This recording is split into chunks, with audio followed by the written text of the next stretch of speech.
Dr. Elena Vasquez, a xenoarchaeologist, reluctantly turned warrior, has seen her team decimated by mind leeches, parasitic creatures capable of feeding on fear and desperate unhappiness.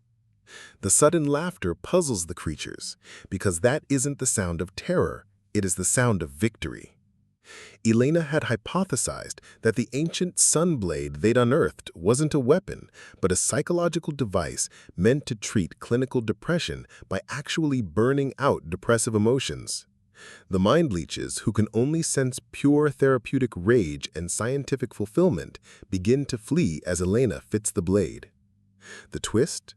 Elena used to be suicidal before the quest, and the leech's attack indirectly cured her depression by giving her something outward to fight. She pieces together that the ancient civilization that created the blade were also wrestling with their own mental health crisis.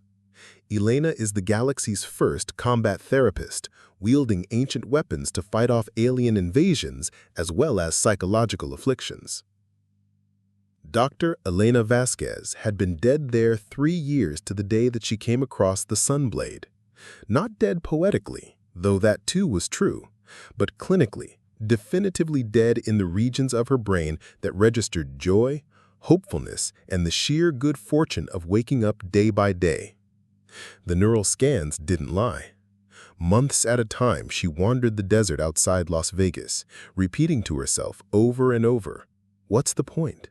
What's the point?" The dark patches on an MRI of her limbic system reminded her of ink stains spreading ever wider every month, no matter the cocktail of antidepressants that made her feel like she was swimming through molasses. Juliana had signed up for the Kepler 442b mission not because she'd been passionate about the mission, but because she hadn't wanted to be on Earth anymore. This xenoarchaeology grant was meant to be one last hurrah, one last opportunity for her to try and derive meaning from the ruins of long-dead peoples before she joined them. Her co-workers considered her dedication admirable. Elena recognized it was simply procrastination on a grand scale. For 8 months, she had been aboard the transport ship Meridian with her research team in tow, traveling across the void to a planet that should not be. Kepler 442b was too perfect, too carefully situated within its star's habitable zone, with atmospheric readings that hinted not just at life, but intelligent life that had blossomed into technological maturity and then disappeared. The probe telemetry had returned the data, structures larger than imagination, geometric forms that could only be artificial, an energy signature that flew in the face of everything scientists believed they knew about the laws of physics. Elena had a tiny team, but they were amazing. Dr. Marcus Chen, the linguist who could decipher dead languages faster than you could read the living. Dr. Sarah Okafor, the anthropologist whose convergent evolutionary theories had revolutionized xenocultural studies. Physicist Dr. James Morrison, the only one who figured out how to make their equipment operate in the planet's peculiar electromagnetic environment. And Dr. Zara Patel, youngest of them all, a biotechnologist who managed to convey her enthusiasm for alien life forms even to Elena's shallow, deadened soul. They had been on the surface for 2 weeks when they discovered the complex. It stood on the planet's red desert like a fever dream, with not a really straight line or impossible angle that didn't look when you glanced away. The architecture had never been described by their known principles of engineering, and yet it had endured, if their dating equipment was correct, for more than 10,000 millennia. "It's amazing," Zara had whispered, her eyes as big as saucers behind the visor of her helmet, as if someone had tried to construct a song. As usual, Elena had felt nothing. The structure was objectively great, a testament to an alien intelligence that had done something humanity still had not. But her brain took it the way it took everything else these days, with a clinical detachment, with a mounting sense that she was watching life from behind thick glass. The inside was sensational as well. Corridors that seemed to have no end in all directions, chambers of non-Euclidean and non-possible geometry, and everywhere a golden light that seemed to come from the walls. No power source, No tech that they could recognize. Nothing but that soft, low phosphorescence, which made the alien script carved into every surface. Look, Marcus had been in heaven, reading into the symbols with a manic intensity. It's not just writing, he had told the team in one of its nightly briefings. It's multidimensional. The symbols take on different meanings depending on angle of vision, distance, even the reader's own mood. It's as if they built psychology into their language. Sarah had also been intrigued by the cultural consequences. "Look at these murals," she'd said, indicating a series of fluid images that appeared to narrate some kind of tale. They are not images of conquest or war. They're processing some kind of internal conflict, mental anguish maybe, and then resolution. Resolution how? Elena had inquired, though she'd already known the answer. "I'm not sure yet, but there are consistent themes. Darkness consumed by light, twisted thoughts being straightened, broken minds being healed." It was James who had discovered the chamber. 3 floors down, behind a door that hadn't opened for anyone else but Elena.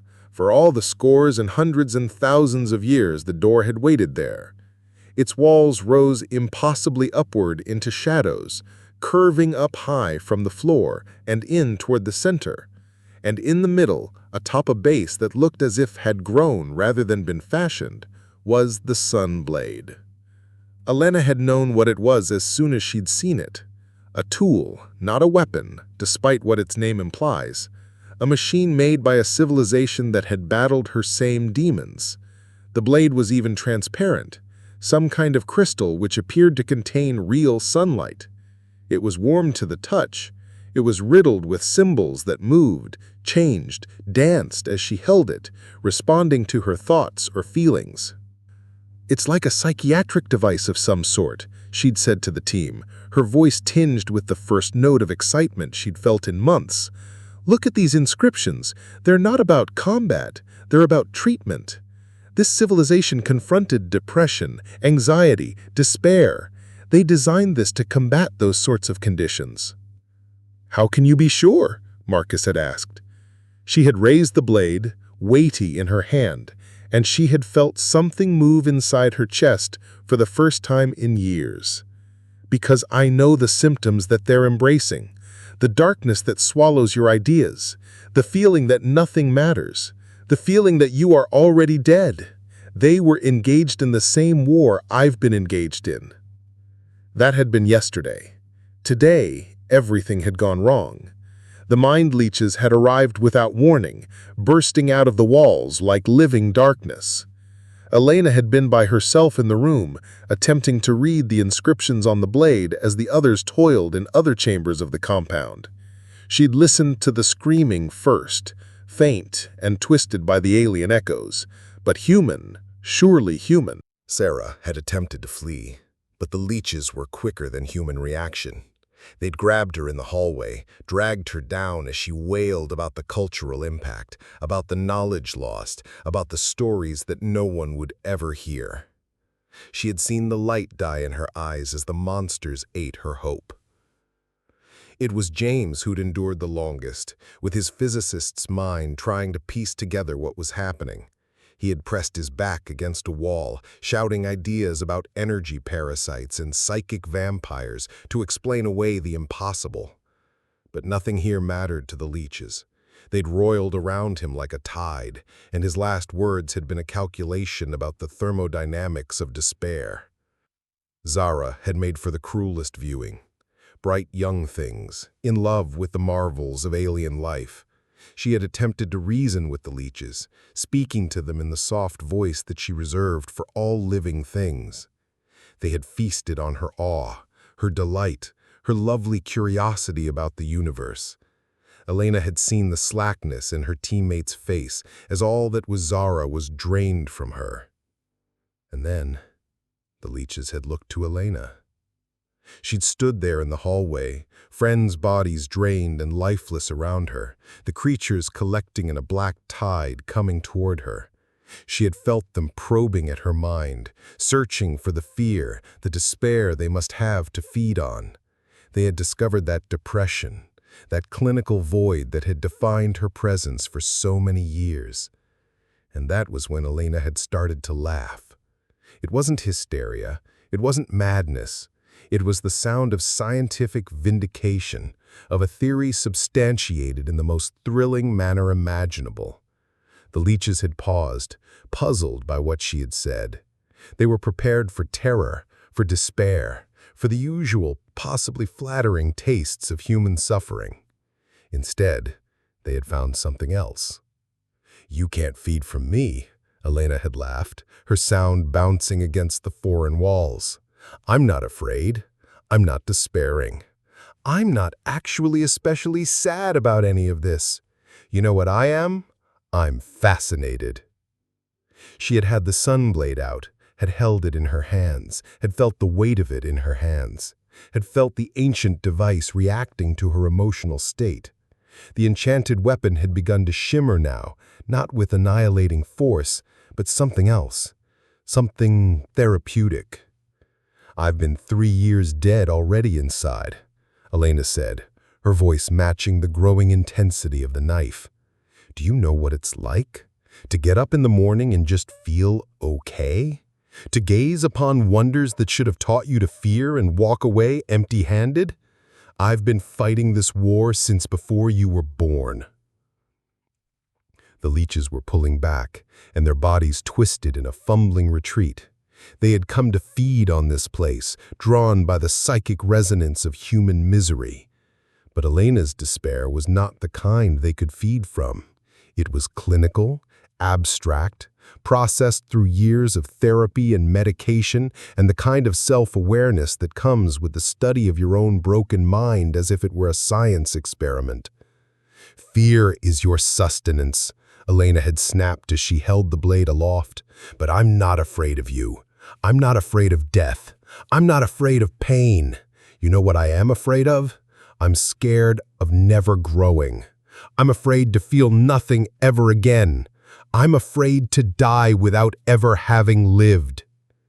The sunblade had flared there, not in flame, but with something that was greater than light. It was the counterpoint of the darkness of the leeches, the antithesis of despair. Elena had felt it pour inside her, scorching the shadows inside her head, sweeping away the detritus of 3 years of clinical depression as if a blowtorch had been applied to cobwebs. "This is what they made it for," Elena had breathed, realization washing over her to be mixed with the surge of electricity down her nerve endings. "The civilization that saved this place were struggling with the same thing that I've been struggling with. Depression, anxiety, the darkness that consumes your mind. They did this as a treatment." The leeches had fled at that time. They had melted back into the walls to make way for the pure healing energy which the blade emitted. For once in years, Elena had stood in the hallway alone, the bodies of her friends around her, and she felt truly alive. The irony wasn't lost on her. The mind leeches, in their insatiable feeding on her despair, had returned something she'd lost 3 years earlier: purpose. Something external to fight. Something that was a threat not just to her, but to others like her. They'd inadvertently cured her depression by giving her an enemy worthy of her rage. Elena had dropped down on her knees beside each one of her teammates, checking for vital signs she knew were not going to be there. The leeches had done a thorough job, sucking not only their hope, but their life. Marcus and Sarah, James, Zara, all of them gone. All devoured by the monsters that gorged themselves on the darkness she had kept inside herself. But as she'd gone over their bodies, she'd seen something. The leeches had also dined on their despair. They were trying to suck from them their knowledge, their memories, their know-how, and they'd left traces behind. Psychic fallout that the sunblade could scan and read.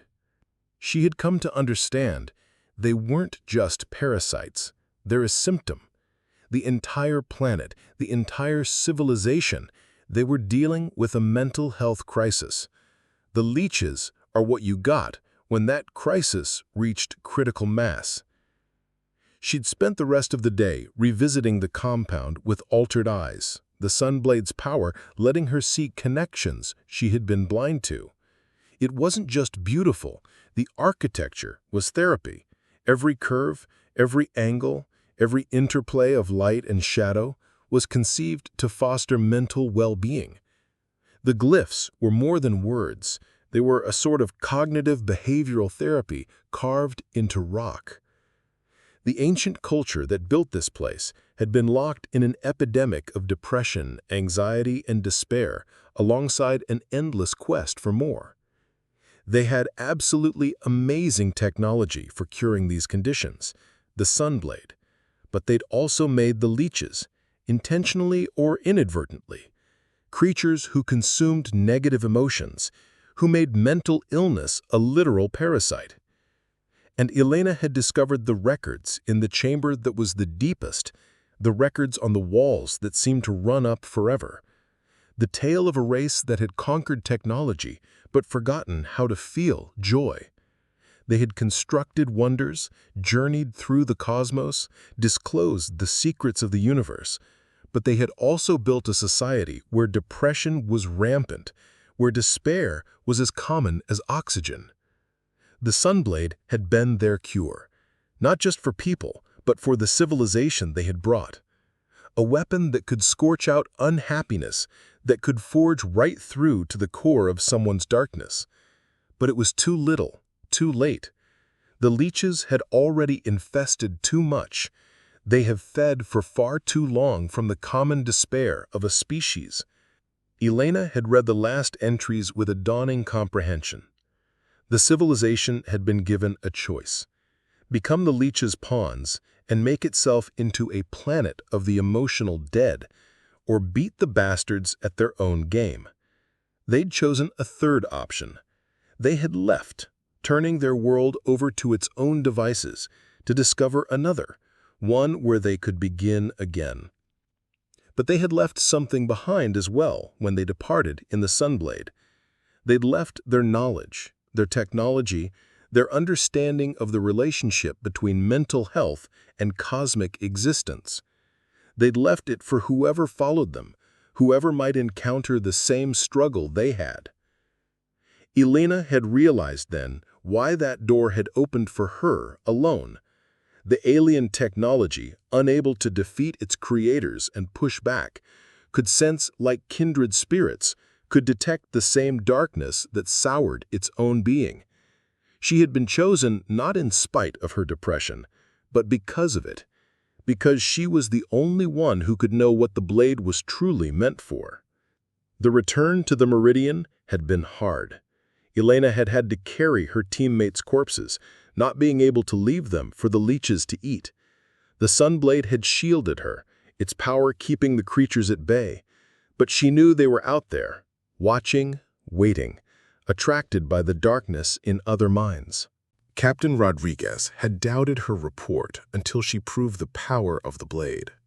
One of the crew members, an engineer named Thompson, had been wrestling with terrible anxiety since the mission began. Elena had drawn the blade across him, softly, mildly, and she had seen the change in the man's expression as his years of worry melted away. It's more than just a weapon, Elena had tried to tell the captain. It's a medicinal tool for dealing with mental illness. They faced the same problems we do: depression, anxiety, despair. They figured out how to literally burn these states from the human mind. The captain had been curious but skeptical. What about the leeches? Are they still a threat? The leeches will be a menace as long as there are crazies, Elena had answered. Moths to flame, they are drawn to psychological pain. But they can't consume someone treated with the blade. That's just not their energy signature.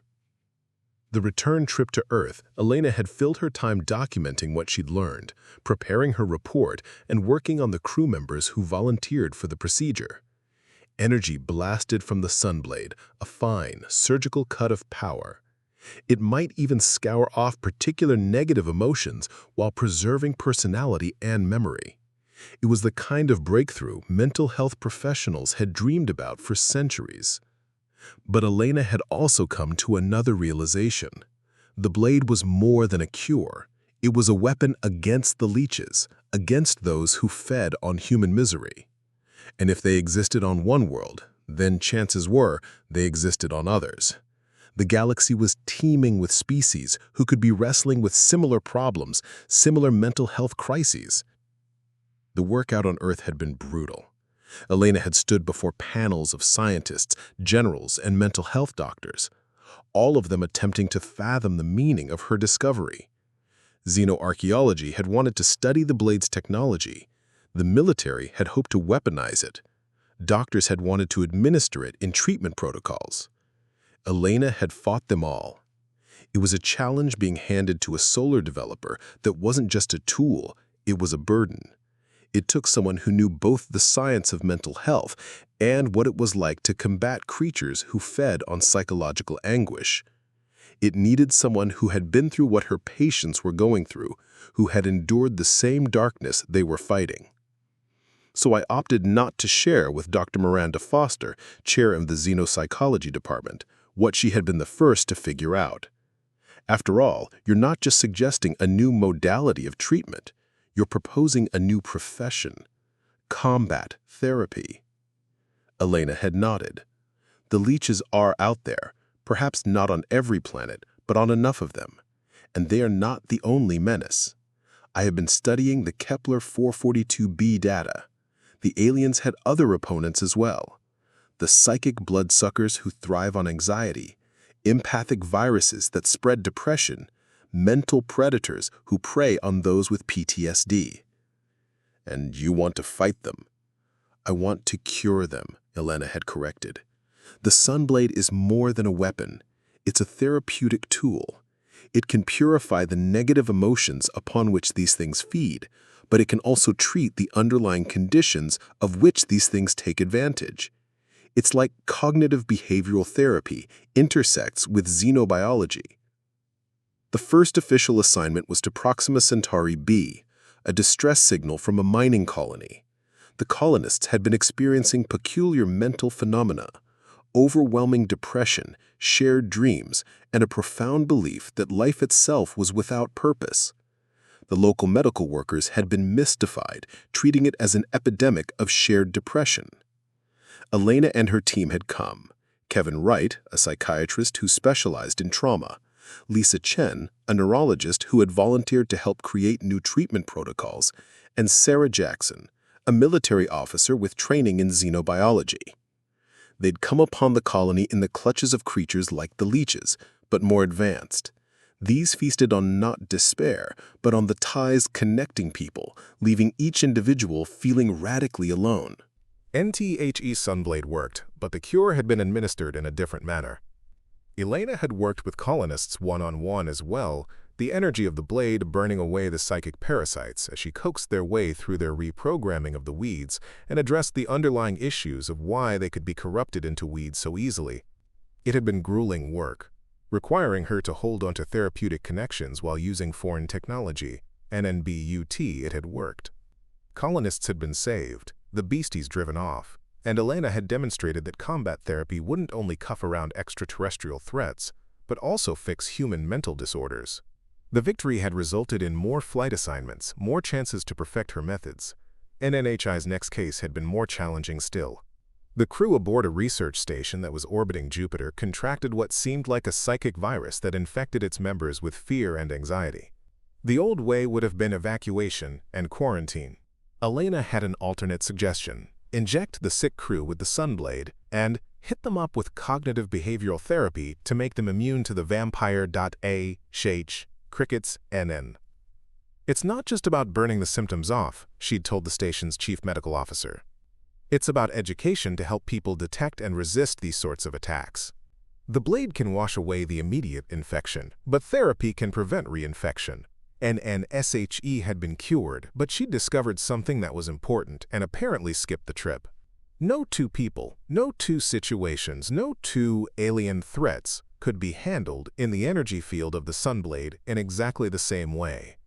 Too much, and it would burn away the good emotions right along with the bad. With insufficient radiation, the treatment wouldn't work. It involved not just technical skill, but a profound empathy and understanding of human psychology, NNDR. Wright had been pivotal in the development of the protocols. He had said after one especially tough case, "You've got to understand the alien threat does not come down to aliens, but the human situation. What makes this person vulnerable? What are the strengths we can build upon? How do we support them to become resilient?" Nelena had turned not only into a therapist but a teacher, training others in the techniques she'd fostered. The demand was enormous. Reports of extraterrestrial psychological warfare were being received galaxy-wide, and conventional medical intervention was not enough. Well, combat therapy was becoming a requirement. NNTHE solution came during a mission to Wolf 359, where a diplomatic envoy was attacked by what looked like an empathic parasite. The entity consumed positive emotions, leaving those it preyed on with nothing but raw clinical depression. The traditional antidepressants were worthless. The parasite had simply evolved around them. Nelena had discovered that the Sunblade could do more than unmake negativity. It could magnify good feelings. By finely tuning the blade's own frequency, she would be able to create an environment that was therapeutic, not survivable for the parasite. But more important, she could help the victims dredge up feelings they'd forgotten they were capable of. "You're not fixing something when you're doing this. You're doing something beyond simply taking away the dark," she'd said to Dr. Chen. "It's to teach the people how they can make their own light. The blade can be the initial spark, but the patient has to be taught how to keep it glowing." NENTHAT Wolf 359 mission had been an unqualified success, but it had also only served to illustrate the magnitude of the problem. The galaxy was teeming with species that had evolved in roughly the same direction as humanity, and many of them were having similar crises of mental health. The extraterrestrial threats were only the beginning. The larger challenge was creating healthy ways for whole civilizations to seek psychological well-being. She had packed her gear, rounded up her crew, and geared up for yet another mission. The Sunblade would stop the darkness, but true healing would come in lifting the emotional weight from the crew members so that they could once again understand why they had made the journey. It was work that required not only technical skill, but deep compassion, and empathy that could come only from someone who had faced that same darkness and emerged unscathed. Sometimes, Elena had wondered about her former team, of Marcus and Sarah and James and even Zara. They had died in pursuit of knowledge, seeking to comprehend an alien civilization that had confronted some of the same struggles as their own. It had been tragic, their deaths, yes, but their sacrifice had led to discoveries that were benefiting people throughout the galaxy. NNTHE mind leeches had drunk them dry of hope, of wonder, of joie de vivre, but they had left something stronger behind. The lesson that the darkest circumstances could be overcome, the most alien threats could be vanquished. The same darkness that appeared to consume could also be redeemed, at least some of the time. Nelena had scooped up the Sunblade, felt its familiar heft, felt the Soulblade's ancient tech responding to her thoughts and emotions. She was not the woman who'd signed on for the Kepler 442b mission because she'd had no reason to live. She was Dr. Elena Vasquez, battle therapist, alien tech handler, and evidence that the strength of humanity's healing was stronger than any darkness the galaxy could conjure. NNTHE stars were on the line, and she was ready to pick up. There were minds to mend, civilizations to save, and an entire galaxy full of people who needed to learn the same lesson she had learned, that even from the darkest night, the most hopeless heart, one could always find a star to guide them through the storms of life, that indeed, even the most shattered spirit could rise to fight another day. And sometimes, the greatest victories of all didn't come from conquering the galaxy's Enemeus, but from conquering oneself and bending the will of one's own dark side to the light. NNTHE Sun. Elena had discovered her place, her mission, her existence. She was no longer battling only her own depression. She was fighting for all those who had ever felt lost, hopeless, or alone. The mind leeches had sought to devour her darkness, and in doing so had offered her the greatest gift that could be given. The certainty that there remained hope even for the most shattered of spirits, and that there was no exploration more wondrous than the healing of others, the healing of oneself. Nelena strode down the hallway toward the transport bay. The Sunblade nestled into its cover, her team before her waiting for her word. In the vastness of the galaxy, there were endless trillions of species doing it tough, much like humanity, but it was also rich with hope, rich with the promise that understanding and empathy could overcome the darkest of threats. NNTHE, ancient people who made the please the Sunblade had fought their own demons and defeated them.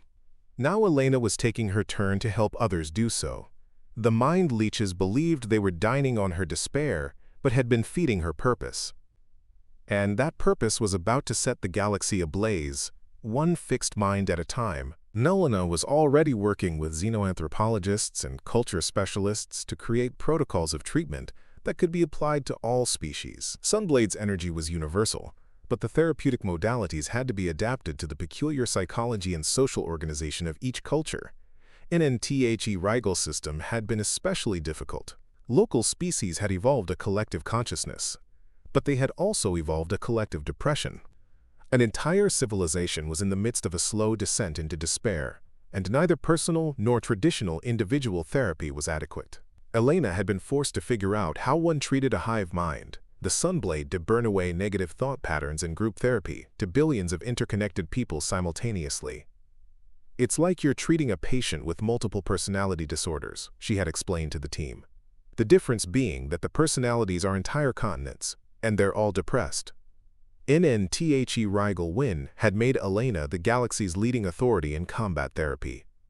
It wasn't true anymore, now that requests for her services were pouring in from across known space, and she'd had to create a training academy in order to fulfill them.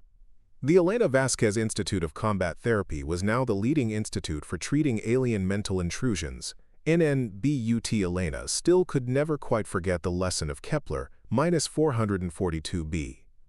Mind leeches weren't merely parasites, they were a symptom of a deeper ill. Mental illness was not simply one planet's problem, it seems that every intelligent species suffered from it. The Sunblade was a valuable weapon, but it was only one weapon. The actual answer was a holistic one that took into account the underlying causes of mental illness. NDR Foster had guided her through the theoretical work. "You're not just treating people as if there's such a thing," she'd said.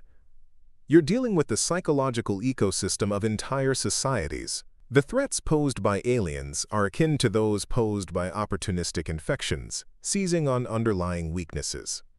The cure is actually growing healthy mental environments." Working with governments and interstellar organizations, Elena was working on public health model solutions to mental wellness. The Sunblade might cure in severe instances, but prevention was preferable. She herself had helped set up meditation centers, circles of therapists, and self-help groups on dozens of planets. NNTHE work had been deeply satisfying in a way Elena's old life never had. She'd found meaning in guiding others out of the darkness that had consumed her. The Sunblade, it had given her the tools, but the real power came from understanding, from empathy, from the knowledge that suffering was universal, but so was the ability to heal. NNTHE irony wasn't lost on her. The mind leeches that had obliterated her research team and facility also left her with greatest of gifts, a purpose to live. They'd made her confront her own darkness, would force her to weaponize her depression into something that could benefit others. In attempting to consume her despair, they'd accidentally converted it into hope. Elena had been standing in her office at the Institute, gazing out at the stars and imagining the civilization that had built the Sunblade. They'd indeed come up against everything that humanity's up against, the same darkness that had almost got her, but they had also found a way to transcend it, to build something that could benefit others long after they were gone. NNTHE Sunblade buzzed gently on her desk, warm and crystalline to the touch. It was no longer just an alien relic, but a source of inspiration, evidence that the darkest of psychological hells could be survived. Elena had learned to use it not only as a weapon against forces foreign to the human psyche, but as an instrument of healing, of transformation, of the realization that even the shattered consciousness could be made whole. And the next morning brought a new case. A colony ship had been drifting in space for 3 years, its crew members succumbing to what seemed to be existential malaise. The typical response would have been to deal with it as a psychological emergency, give the guy antidepressants and hope for the best. Elena had a different plan.